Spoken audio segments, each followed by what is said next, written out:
Bonjour et bienvenue sur l'ABC de mon patrimoine, le podcast de la planification patrimoniale et successorale. Je suis Maya Emma, ton hôte pour quelques minutes et ton copilote dans l'organisation de tes avoirs. Juriste, fiscaliste et planificateur patrimonial multidisciplinaire, je t'aide à naviguer dans les eaux troubles des questions de patrimoine, de finances, d'investissement et de succession. Tu souhaites nourrir ta réflexion globale, modeler ta vision financière et patrimoniale et te projeter dans l'avenir de façon plus cohérente et sereine, alors tu es au bon endroit. Car tout commence par une idée, mais rien ne s'accomplit sans plan. Alors planifions ensemble.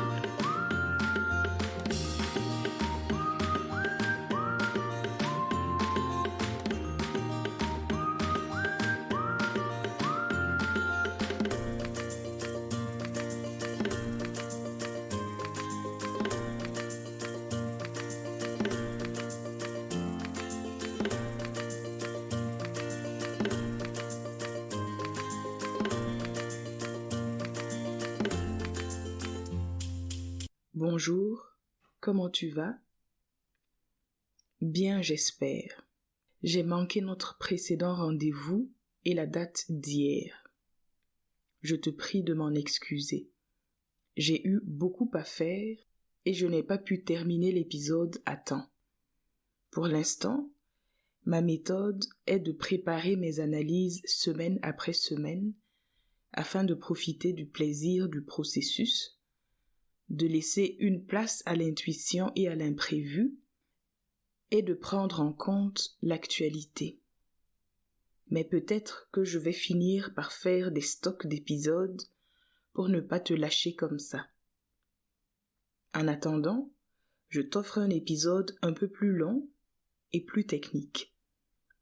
Tu me pardonnes? Super, merci.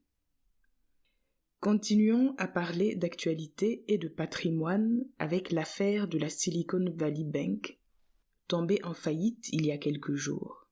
Il s'est passé beaucoup de choses depuis l'épisode précédent. As-tu suivi l'actualité?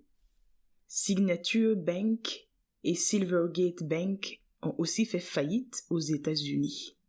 En Europe, le Crédit Suisse, deuxième banque du pays, s'est retrouvé au bord de la faillite et a été racheté en extrême urgence un dimanche par UBS afin de sauver les meubles. Et on a pu observer plusieurs banques régionales souffrir en bourse. Mars 2023 aura été bousculé, hein? Cette saga du système bancaire s'annonce longue avec des surprises, des rebondissements et peut-être des cadeaux cachés. Mais nous, continuons ensemble à examiner la situation avec retenue, attention, relativisation et humilité. En effet, je n'ai ni la science infuse pour ne pas me tromper, ni une boule de cristal pour prédire le futur. Je pense cependant pouvoir te présenter des éléments et analyses pertinents et vérifiés que tu pourras utiliser à bon escient et tirer des leçons utiles pour ton patrimoine personnel. Organisons l'épisode en 3 temps. Comment s'informer, le système financier traditionnel et la banque des temps modernes. On y va, c'est parti. La source de l'information. Parlons donc de cette banque états-unienne en faillite, la Silicon Valley Bank ou SVB. De plus en plus de gens s'intéressent à ce sujet dont les conséquences étaient au départ minimisées par les médias mainstream. Ce gain d'intérêt est très bien.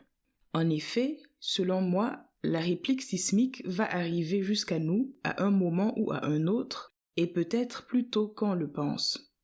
Il faut donc être informé et préparé, sans toutefois sombrer dans le pessimisme ou dans le complotisme. Donc, de plus en plus de personnes s'emparent de cette actualité, disais-je. Du coup, chacun y va de son grain de sel. Blogueurs, humoristes, journalistes, analystes, etc. Et on entend de tout. De brillantes analyses, et des infos fausses, des commentaires qui laissent à désirer, des imprudences, bref, il faut bien choisir qui on écoute.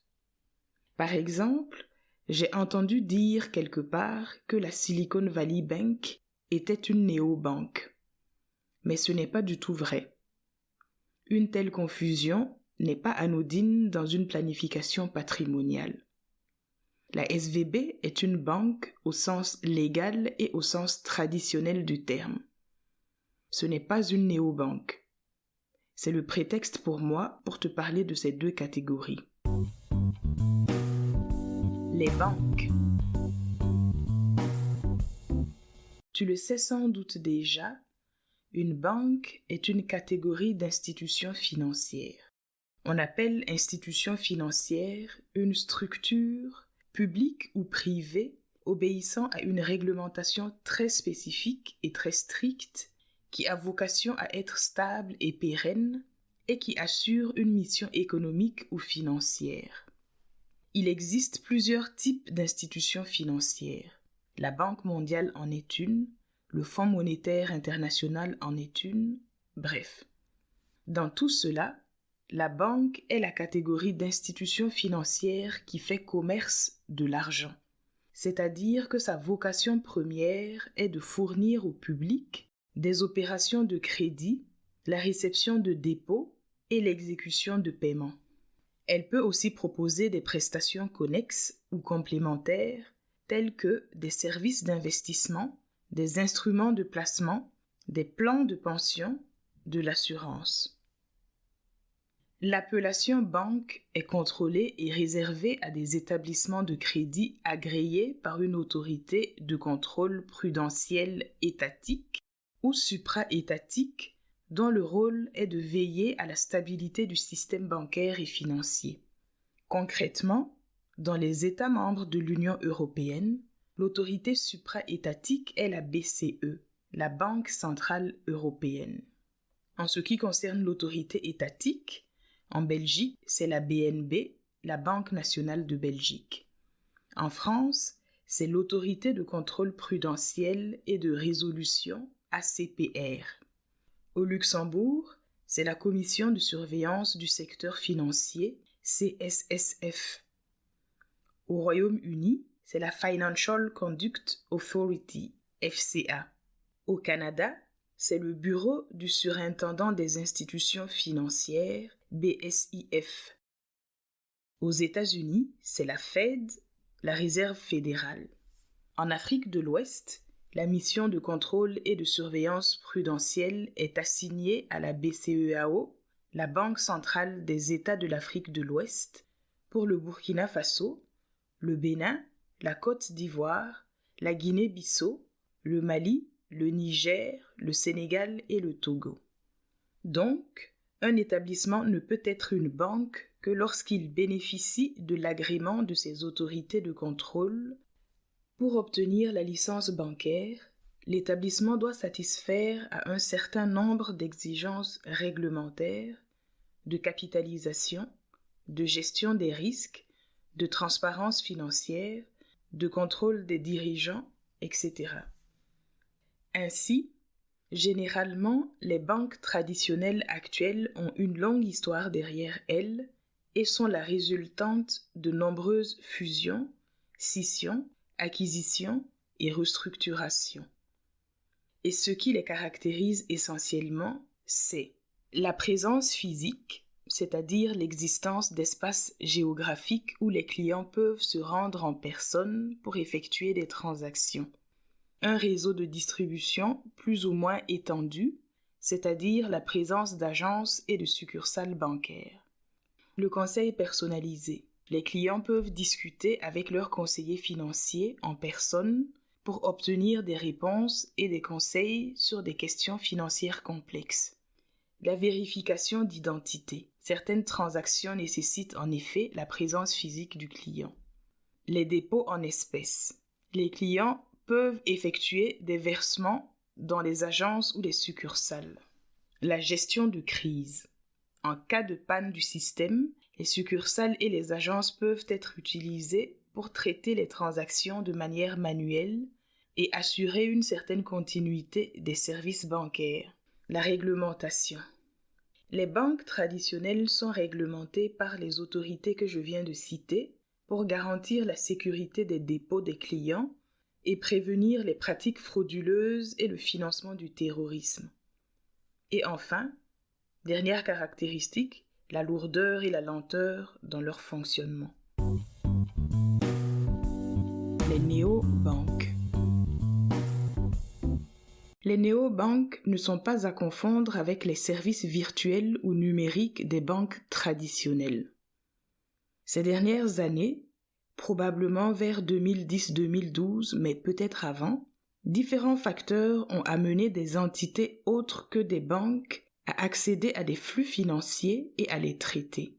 De fil en aiguille, certaines de ces entités ont fini par mettre en place leurs propres services et prestations financiers et se sont développées en s'appuyant sur des technologies numériques innovantes.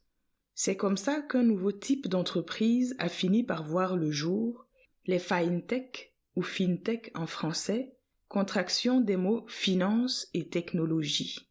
Les FinTech sont des entreprises non bancaires, souvent des startups, je cite, dont l'objectif est d'améliorer l'accessibilité ou le fonctionnement des activités financières, selon Wikipédia. Ainsi, il existe de nos jours des FinTech dans toutes sortes de secteurs, par exemple en matière de gestion salariale, de transfert d'argent, de comptabilité, de fiscalité. Selon le blog Allkeepay, je cite, « Une néobanque est finalement un type de FinTech ayant pour objectif de répliquer ce qu'une banque traditionnelle pourrait proposer tout en apportant de nouveaux types de services et de solutions. » Fin de citation. Donc, à la base, il s'agit d'entreprises indépendantes qui repensent l'approche des services bancaires pour les proposer autrement et à moindre coût. On dit qu'elles ont une approche disruptive. Ainsi, comparées aux banques traditionnelles, les néobanques sont de jeunes entités ayant une structure réduite et agile, une offre particulièrement adaptée aux comportements digitaux et aux tarifs ultra compétitifs. Par contre, elles sont sans agence, car entièrement numériques, et proposent moins de services, du moins pour l'instant. Au niveau de l'agrément, les néobanques reçoivent une licence réduite. C'est une licence d'établissement de paiement ou une licence d'argent électronique qui leur permet de fournir des services de paiement et de gestion de compte, mais elles ne peuvent pas offrir tous les services bancaires traditionnels. Au niveau prudentiel, les néobanques sont souvent réglementées par des autorités de régulation financière nationales. Concernant le capital minimum à avoir, les exigences pour les néobanques sont généralement moins élevées que pour les banques traditionnelles. Les exigences de réserve obligatoires également. Dans ces conditions, les néobanques ne bénéficient pas de la protection qu'offrent les banques.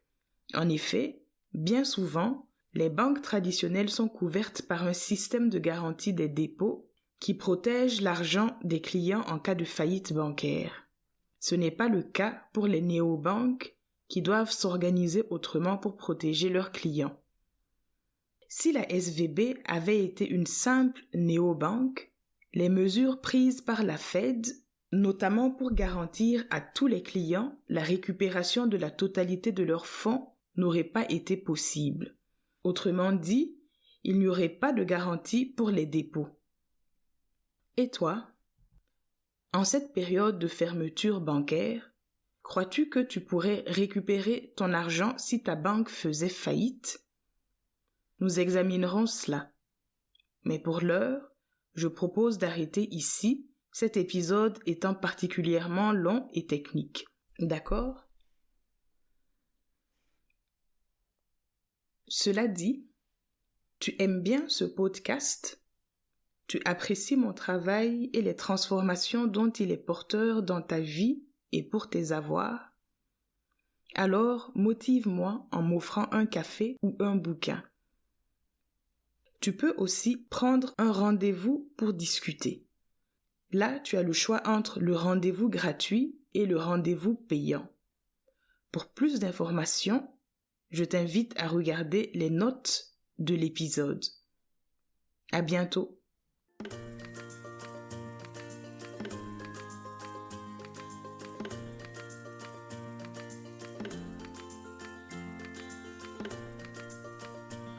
Ça y est, cet épisode sur la planification patrimoniale et successorale touche à sa fin. Je te remercie pour la qualité de ton écoute, pour ce temps privilégié que nous passons ensemble et pour l'intérêt que tu portes à ce podcast. Des questions ou des suggestions, mes réseaux sociaux te sont grands ouverts. Besoin d'un conseil plus spécifique? Dans ce cas, n'hésite pas à prendre contact personnellement avec moi. Je t'invite aussi à me donner du courage et de la force en laissant 5 étoiles à l'ABC de mon patrimoine, en mettant des commentaires bienveillants et en recommandant ce podcast autour de toi pour le faire connaître. Convaincu que tu vas tirer du beau fruit de ce podcast, comme des idées, des outils ou des informations primordiales pour ton présent et ton futur, je t'invite à ne pas attendre pour mettre en place un plan d'action et entamer sa réalisation. Car, en matière de patrimoine, mieux vaut 20 ans trop tôt qu'1 heure trop tard.